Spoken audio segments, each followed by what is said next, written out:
Welcome to the Slop Temple. We pray this video helps. You have the Visa gift card and your Doordash app open. First, confirm the card is activated and note the exact remaining balance. This prevents declines. Next, register the card on the issuer site using a billing ZIP and a name that matches an address you control. Doordash verifies billing details. Once done, open Doordash, tap Account, then Payment, and choose Add a Card. Enter the card number, expiration, and CVV exactly as shown. This starts the payment setup. After adding the card, you'll see it listed among payment options. At checkout, select the Visa gift card as your primary payment.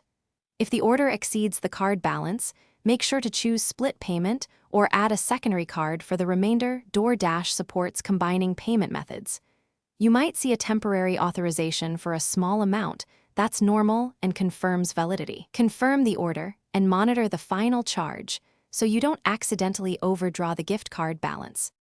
Once the order completes, check the card statement or issuer site to confirm the final charge cleared.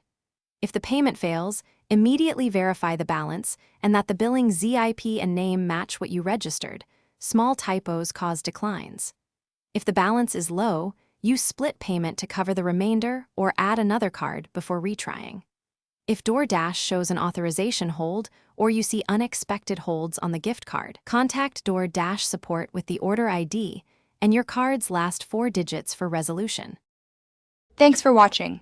Consider subscribing if we helped you.